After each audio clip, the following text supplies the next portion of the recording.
subscribe Tito Manny Vlog.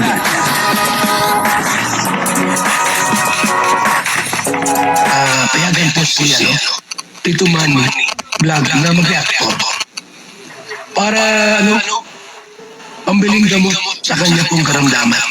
Carla, hindi po kakayanin, buti na lang po at talagang may mga tao na nagmamahal po sa kanya.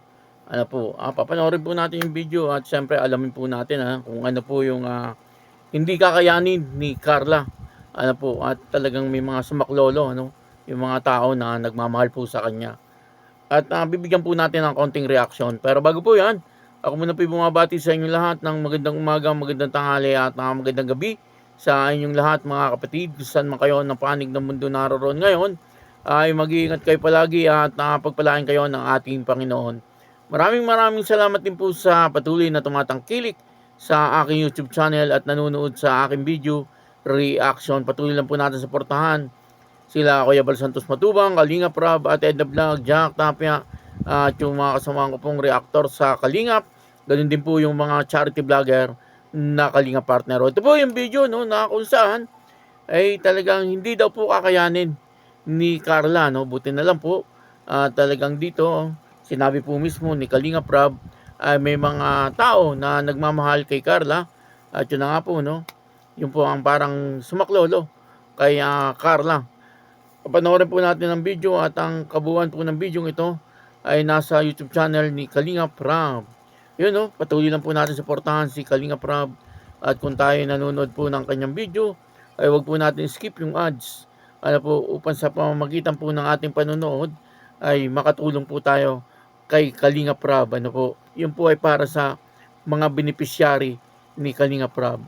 Ito po yung video, panoorin po natin. Na kahit si Carla ay may sariling YouTube channel, pero may nagmamahal pa rin sa kanyang mga sponsors, which is di naman kasi talaga enough pa rin talaga yung kinikita ni Carla sa kanyang YouTube, Kaya salamat pa rin po sa mga nagmamahal kay Carla, sa mga sponsors niya. Thank you so much po, di niyo po siya pinabayaan. Kasi marami pa rin po sila dito, Sila Carla, marami magkakapatid. Hindi lang naman kaya ni Carla lahat, Hindi lang kaya ni Carla lahat. Yun talaga. Mag-aaral pa siya, tuition niya, yung bahay na pinapagawa niya. Malapit na yun tayo dun sa bahay. Ano masasabi niyo tayo dun sa bahay? Sa pinapagawa po ni Carla. Mabuti po, mahamanan po. Pag okay na yun tayo, pwede kayo mag-stay doon. Kasi dapat malapit kayo doon. Pag mga anak si nanay, hindi dito pwede. Malayo dito. Iya po. Diba? Saan ka ba na yung mga anak? Sa ospital o meron kayong mga kakilala ditong nagpapaanak? Bawal man na po kayo rin. Bawal na yun? Kasi ang alam ko dito pag gantong lugar, lang yan ay. Meron lang marunong. Dati po, pwede sa bahay lang. Pero ngayon po, bawal. Bawal na. Sa ospital na kayo, nay. Kay Doktora Kakawa, private. Mahal po, hindi kaya. Yun lang. Pag private talaga, kahit normal, parang ang binayaran mo ay CS. Pumanas sa po, basta sa ospital lang din. Basta sa doktor, So, ikaw na, anong pakiramdam mo ngayon ay na magkaka-blessing ka pa po na di natin inaasahan? Siyempre, kagustuhan naman po ni Yadyan na magkaroon ng baby din. Nga po.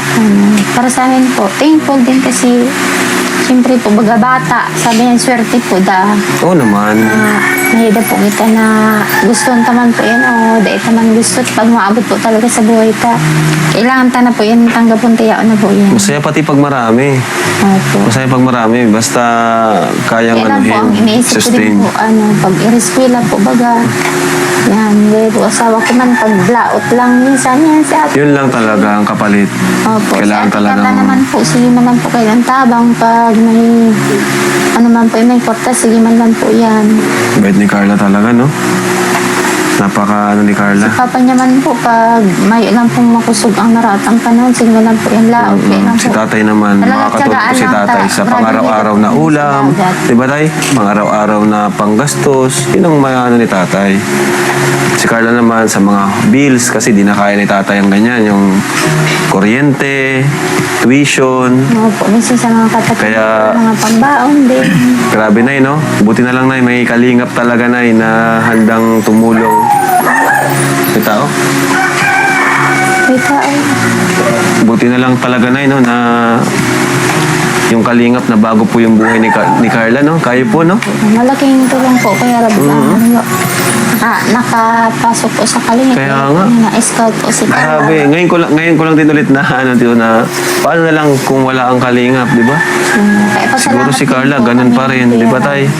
Doon pa rin kayo sa maliit na bahay na yon, no? Malaking tulong po talaga ang tulungan ng kalingap. Buhay po ng bahay. Kasi Kaya nga. gaya po namin ng mga wala man pong stable na trabaho para po sa amin mahirap magkaroon po ng Kaya magtataka ka rin, patayo ng bahay. opo, kaya magtataka rin tayo anong nasa isip ng mga taong buwabati ko sa kalingap. Ano tayo? Sa isip din nila nakikita yung mga nabagong buhay, mga nabagong pamilya. Diba po? Nahayaan na lang po yan, Kuya Rob. Kaya nga eh. Dito nga po, sabi nga po ni Kalingap Rob, bagamat may sariling YouTube channel itong si Carla, pero hindi po sapat yung kanyang kinikita, no? Para po doon sa kanyang mga pangailangan. Buti na lang po at may mga tao talagang nagmamahal kay Carla, katulad po ng mga sponsor na hanggang sa ngayon ay talagang hindi po siya iniiwan. Nakakatuwa, napakaraming tao na nagmamahal kay Carla, at handa po na lagi nilang tulungan etong si Carla sa mga pangangailangan. Pero alam naman po natin na si Carla ay masipag din. Marami po siyang ginagawa na pamamaraan para siya ay kumita rin. Katulad po ng YouTube channel niya, Bet Box, at may mga small business din po siya na pinagkakakitaan niya. Kaya po yung mga sponsor ay talagang hindi po tumitigil sa pagsuporta kay Carla kasi nakikita po nila na talagang si Carla ay hindi rin po nagpapabaya. Kasi may mga tao po na pagka tinutulungan na ay parang tinatamad na po maghanap buhay. May mga tao pong gano'n, di po ba? Pero etong si Carla, ay nakikita po ng mga sponsor na bagamat siya po ay tinutulungan ng mga sponsor, ay masipag pa rin po siya. Kumbaga, hindi po siya masyadong maasa doon po sa mga tumutulong po sa kanya.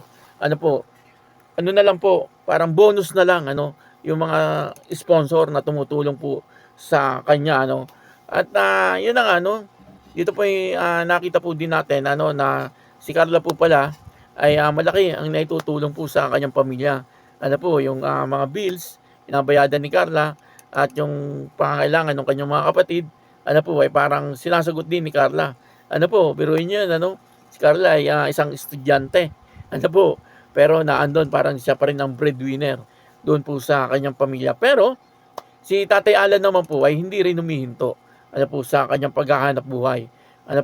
Bagamat siyempre si Carla ay nakakapagbigay na po sa kanila, pero si Tatay Alan ay talagang napakasipag pa rin po sa pangingisda. Kasama po yung kapatid ni Carla na si Aaron. Kumbaga, sila po yung tao na talagang naandun yung unity, yung pagkakaisa, talagang sila ay nagtutulungan upang sa ganon ay maging maginhawa ang kanilang buhay. At sabi nga po ni Kalingap Rob, buti na lang po at nakita po nila etong si Carla.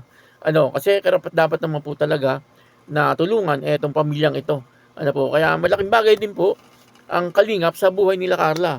Kasi kung hindi po sila nakita ng kalingap, ay talagang siguro sabi nga po ni Kalingap Rob, hanggang ngayon ay baka naandun pa rin po sila sa maliit nilang bahay.